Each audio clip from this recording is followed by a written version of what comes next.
Ini kepala badan geologinya mana ya Pak? Mana? Jadi Bapak kasih peringatan nih Pak, ini kurang ajar kepala badan geologi ini.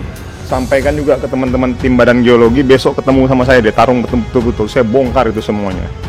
Itu kepala badan geologinya 3 kali saya telepon, nggak diangkat-angkat sama dia.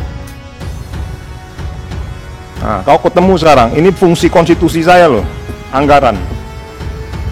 Jangan sebut nama saya, aku bikin hancur kau. Nah ini terus terang Pak, saya marah sekali Pak, karena hancur Pak, ada 7 titik. Ini nggak datang lagi nih kepala badan geologinya. Saya juga nggak tahu mukanya yang mana, bentuknya kayak gimana. Terkait badan geologi. Nah ini bapaknya datang. Ini udah lumayan lama kita Pak. Saya ini ketemu dengan bapak. Luar biasa sekali bapak ini. Dan sempat heboh dan viral juga lah. Ada yang pro dan kontra. Tapi bagi saya nggak peduli. Kita ini ngomong benar aja dibilang jelek, apalagi kita ngomong jelek itu pasti dibilang nggak benar sama orang. Ini dicatat dan disaksikan oleh satu Republik Indonesia. Biar tidak one prestasi kita. Ini saya yakin semua ini sama, ada kejadian yang mirip-mirip. Cuman ini yang berani teriak cuman saya aja. Saya belum bicara kualitas barang loh. Saya belum bicara kualitas produk loh. Kalau kita buka kualitas produk hari ini teriak nih, semua kaget nih, mungkin bisa diusut sama KPK. Jadi kayak museum geologi yang sekarang udah jadi kayak rumah hantu yang isinya monster-monster, saya nggak ngerti kemanfaatan. Saya cuma bilang bahwa kalau program yang terkait rakyat, aspirasi segala macam ya tolong diperhatikan benar-benar. Terima kasih sudah klik video ini. Jangan lupa tekan tombol subscribe untuk bergabung. Dalam hitungan saya persilahkan kalian untuk tekan tombol subscribe. 10, 3, 2, 1. Saya ucapkan selamat bergabung dalam channel ini. Terkait badan geologi. Nah ini bapaknya datang nih. Ini udah lumayan lama kita Pak. Saya ini ketemu dengan bapak. Luar biasa sekali bapak ini. Dan sempat heboh dan viral juga lah. Ada yang pro dan kontra. Tapi bagi saya nggak peduli. Kita ini ngomong benar aja dibilang jelek. Apalagi kita ngomong jelek gitu. Pasti dibilang nggak benar sama orang. Tapi saya mau luruskan. Saya mau sampaikan Pak.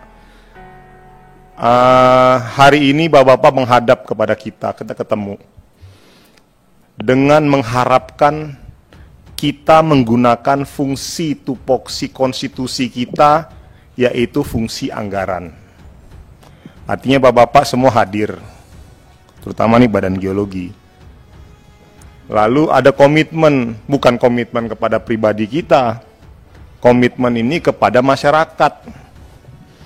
Lalu dengan entengnya bapak, teman-teman badan geologi, saya ajak, saya perlebar lagi lawan saya ini, bukan hanya kepala badan geologi, satu kalian ke badan geologi itu. Ini penting jadi catatan kita bersama kepada semua teman-teman yang ada di Komisi 7 dan bapak-bapak di Kementerian SM. Apa yang saya lakukan hari ini, kami berharap bahwa ke depan tidak lagi dilakukan. Karena ini akan menjadi preseden. Kalau tidak ada punishment kepada sikap-sikap lembaga-lembaga eksekutif, dalam konteks perealisasian program-program, tentunya ini akan berdampak sistemik terhadap teman-teman di seluruh kementerian SDM. Jadi perlu dipahami oleh semuanya, apa yang saya lakukan hari ini bukan hanya kepada badan geologi, tetapi pada satu institusi. Bahwa pada saat kita bicara pada konteks program aspirasi kepada masyarakat, jalankan dengan benar. Karena banyak implikasi politik dan sosial yang terjadi di situ. Nah, yang perlu saya sampaikan kepada teman-teman badan geologi, CQ, kepala badan geologi. Bulan Maret saya itu sudah komplain, Bang. Bulan Maret loh, ingat. Tahun 2020.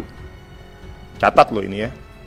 Bulan Maret tahun 2020 saya sudah mempertanyakan realisasi program sumur bor. Artinya ada panjang waktu kurang lebih sekitar 9 bulan untuk mencari solusi. Ini dicatat dan disaksikan oleh satu Republik Indonesia. Biar tidak one prestasi kita. Sampai hari ini saya hitam adalah hitam, putih adalah putih, Pak. Dan sampai kapanpun ini akan saya kejar. Karena nggak benar kalau pola-pola kayak begini. dijawab oleh teman-teman Badan Geologi terhadap program yang akan direalisasikan di dapil masing-masing. Ini saya yakin semua ini sama, ada kejadian yang mirip-mirip. Cuman ini yang berani teriak cuman saya aja. Saya belum bicara kualitas barang loh. Saya belum bicara kualitas produk loh. Kalau kita buka kualitas produk hari ini teriak nih, semua kaget nih, mungkin bisa diusut sama KPK. Yang pecah lah itunya. Tandonnya itu pecah lah. Tangkinya pecah lah, belum apa-apa. Yang katanya untuk melakukan itu kan sumur bor itu kan sumur dalam tuh. Berarti kan seharusnya menggunakan metode geologi itu untuk mensurveinya. Yang keluar airnya masih juga ada yang keruh lah, ada yang kotor lah, ada yang nggak keluar air lah.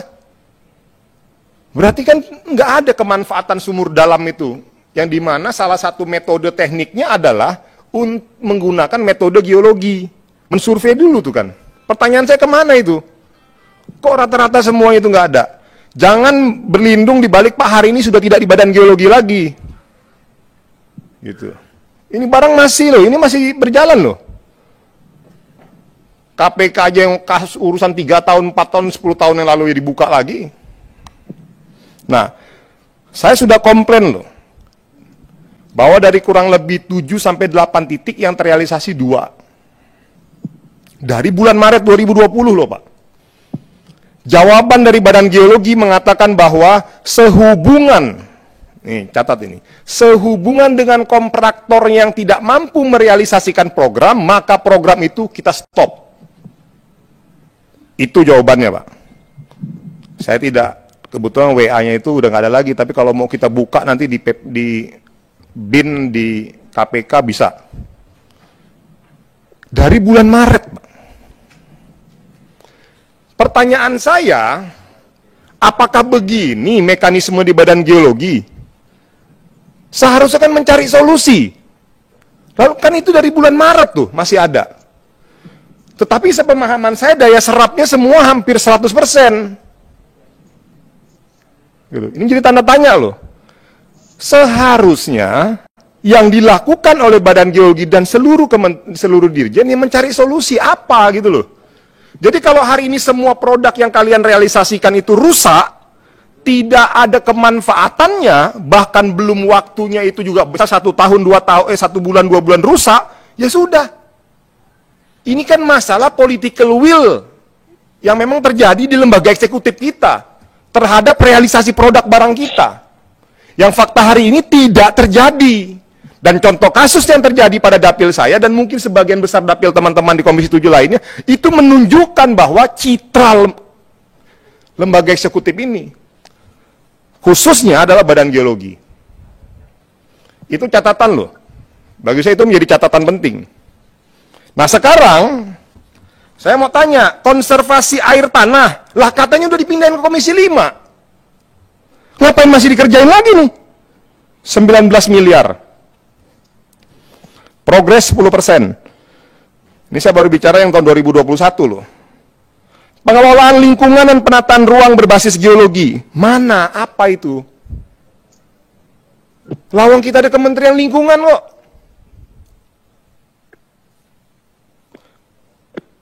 Pemantauan penurunan permukaan tanah pantai utara Pulau Jawa. Oke, itu saya masih bisa terima. Tapi pertanyaannya kan udah masuk semua tuh di Komisi 5 tuh semua undang-undangnya. Urusan-urusan tanah tuh.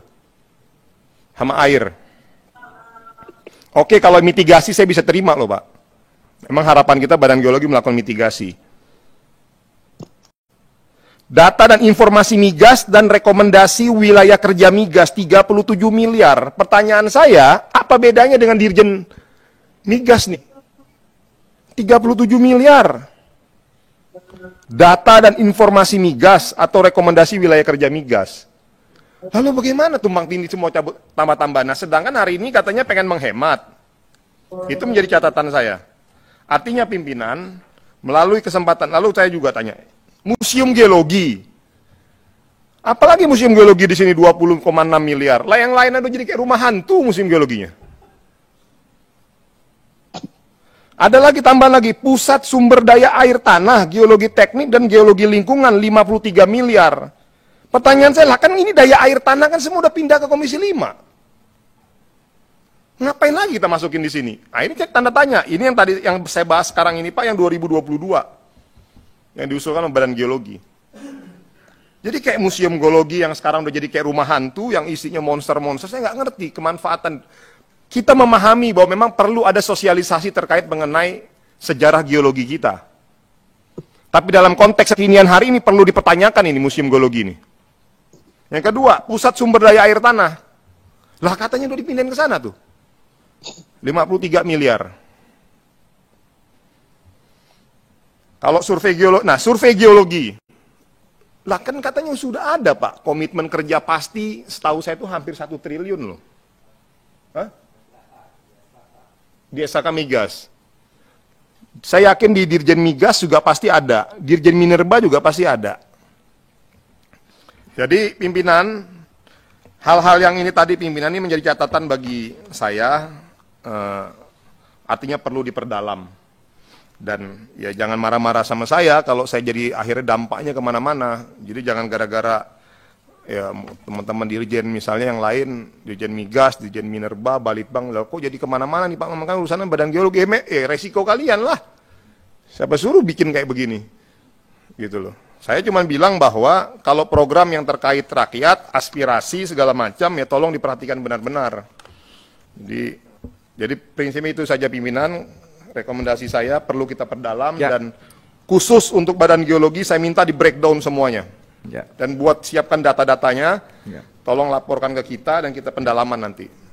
Tanggal, kapan itu monggo silakan dan saya akan tanya detail satu-satu persatu. Saya pikir itu kata kunci terakhir yang saya tekankan bahwa kita urusan dengan rakyat Pak. Urusan dengan rakyat. Kita sangat memahami kok tugas Bapak, tapi tolong pahami juga tugas kita.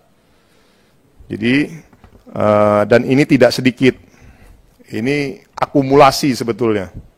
Akumulasi dari tindakan-tindakan yang menurut saya tidak profesional dan hanya sekadar melihat persepsi anggaran itu hanya dari sudut pandang kita habiskan saja anggarannya.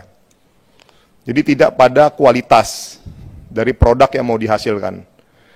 Nanti kita di grup tuh sudah ada tuh Pak, data-data tuh entah rusak-rusak segala macam, sampai hari ini pun kalau bicara, ini belum lagi yang PJUTS, tapi saya pikir PJUTS sudah ada terobosan yang dilakukan oleh teman-teman EBTKE, jadi kita masih melihat itu evaluasinya tahun depan, tapi yang sumur bor, saya pikir itu saja pimpinan, terima kasih.